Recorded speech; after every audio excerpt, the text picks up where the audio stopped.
All right. Yan. Are we now live? Yan. So, magandang gabi.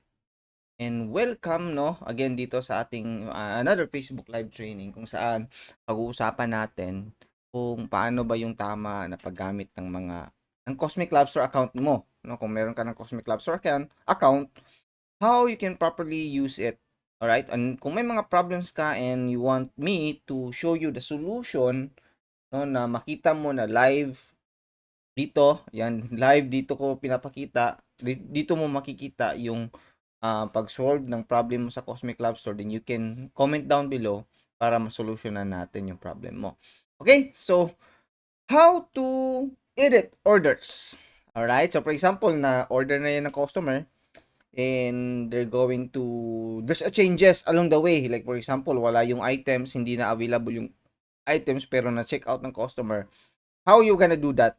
How you gonna change that order of your customers? So, yan yung pag-uusapan natin ngayon. So, here in my account, no, I will going to do a sample ordering na gamit ang account ng customer ko. Okay, so I'll going to go here in the admin account and then go to users, right? And then I can use any of my customers account here. So I could use this one. So pwede nyo rin gawin ito. I could use this one. And then I could reset muna the password para yan, you can reset the password of your clients or your customer para makalagin ako using this account. So, what I'm going to do is I'm going to do an incognito, no? Ito, Windows Incognito, and then I will going to plug in here my sorry. I will going to open a new incognito and then I'm going to plug in here or to paste here my website link. Ayan. So, yan yung website link ko. Ikaw din, as a Cosmic Lab Store account holder, meron ka rin ganyan. Okay? So, hanapin mo lang doon sa settings ng admin account mo. So, sa admin account mo, you would find it here dito sa settings. Okay, settings and then dito sa store details. Ayan, website link. Ito yung website link mo. Alright? Now, I will going to log in using my one of my customer. Ito, customer account ko to. Or maybe hindi na lang ganyan para makatotohanan talaga. Ito na lang kay Draco. Ayan. So, I'm going to copy the email address and then reset the password para makalagin ako. So, going to the new incognito here. And what if I'm going to order this one? Maglagin muna. Mamaya na lang. Sige, I'm going to order this one. Sabihin natin, 3 nito. Continue lang ako. And then, meron pa dito, mga ibang produkto. Could order this one. Siguro mga 2. Yan, go to cart ako. Yan, so, shop more muna ako. Para makakuha pa ng mga iba't ibang items. Like for example, this one. I want to order this one. Yan, add to cart natin. Sabihin natin ito, mga 10 or 8. Sabihin natin ganyan, right? So I'm going to proceed to check out now and I need to be logged in so that I could proceed it to check out. So login tayo and then I need to go back to the cart. Then proceed to check out ako.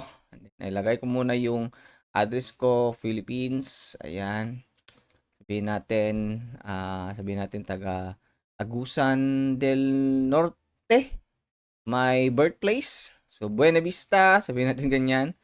Manapa, so dyan ako pinanganak sa Purok 2. Yan.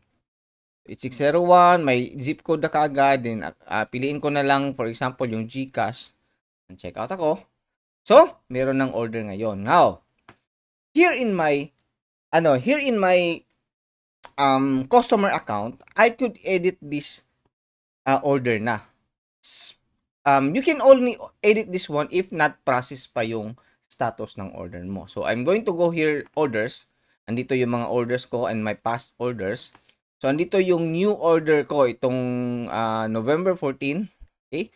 So, kapag ka not process pa sa customer na side, pwede niyang ma-edit, pwede niyang ma-delete yung yung order niya. Okay? As long as hindi pa niya binayaran. Kaya nga, ang status is not process pa. Pero kapag ka hindi na not process ito, sabihin natin, waiting payment na or processing na, hindi na niya pwedeng ma-edit yan. Okay, so we say, I'm just going to click here, edit, para ma-edit ko yung order ko kasi nagkamali ako. For example, instead na itong Tang Orange Juice, ang orderin ko pala is, mag-add ako, Tang, hanap tayo ng ibang Tang. Ang gusto ko palang orderin sana is itong Tang na pineapple. Right? So, isa nito, going to go or I'm going to click more. Yan. So, I'm going to click more para iba yung presyo. So, 814 na ngayon yung presyo. Okay, so I'm going to save, edit, order this. And there you have it, 814 na yung order. And if I'm going to show the details, ayan, naging pineapple, Tang pineapple na 4 pieces. Right? On the admin side naman, okay, dito ako ngayon sa admin side. So, I'm going to see here in my orders tab. Yan. So, let's refresh muna. Tingnan natin kung pumasok yung order ni Draco. Ayan, nandito yung order ni Draco. Draco yun, di ba? So, ito yung account. Yeah, that's from Draco na customer ko. So, nandito na. Now, in the customer or in the admin side, you can also edit the order. Especially, magagamit mo to kapag, for example, yung order ng customer is naubusan na pala. Like, for example, pagkatingin mo nito, naubos na pala yung head and shoulder. 8 pieces yung order niya, pero 4 na lang. Okay? So, pwede mo yung i-edit yung order na yan kasi naka-not process pa. So, sa admin side, you can edit if it is not processed, if it is waiting payment, and then if it is processing. Pero, kapag in transit na, hindi na talaga pwedeng ma-edit. Kasi nga, ano na eh, diba? Naglalawig na yung order mo, order ng customers mo. So, hanggang processing lang muna. So, not process, pwedeng ma-edit. Waiting payment, hindi, pwede pa rin ma-edit. At saka yung processing na status, ang pwede lang ma-edit. And also, for your moderator, no, dito ka sa settings and then punta ka sa accessibility. For your moderators and cashier, you can also opt them to edit the order or not. Alright? So, shall we say you can allow the moderator to edit or not, the cashier to edit or not the orders. Okay? So, since ikaw ang admin, then you can have the full access of all the functions ng account mo.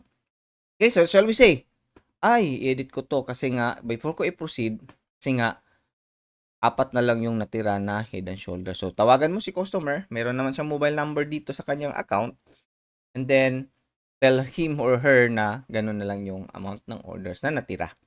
Okay? Tapos, save edit orders tayo, and then you have it, ayan, naging 782 na lang.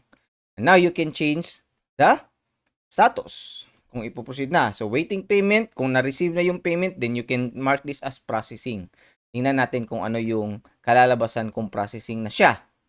So, yun, pwede pa rin ma-edit kasi nga, hindi mo pa naman na-receive talaga yung payment ng customer. So, you can opt to put that as processing pala. Maka-edit ka yung processing pa. Pero, kapag ka in transit na to, so, palitan natin na in transit, yung ng customer or yung order ng customer, if you going to go back here, yan in transit na, hindi na pwedeng ma-edit. But you as an admin, you still have the power to delete it. Okay, yung order na yon. But ikaw lang as an admin, pero yung moderator and cashier mo, wala. Same lang yung function din sa edit sa cashier mo. Alright? So, that's it for this video. Kunti lang. Kung may katalungan ka, again, kung may questions ka regarding paggamit ng Cosmic Lab Store din, comment mo lang sa baba para makita natin yung questions mo regarding sa paggamit ng Cosmic Lab Store. Again, dito nga pala sa Cosmic Lab Store, meron tong affiliate program wherein you can earn 100 pesos kung i-refer mo ito sa iba.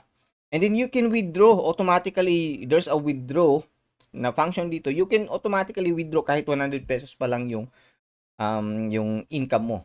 Okay, yung profit or yung commission na receive mo sa affiliate program natin. Okay?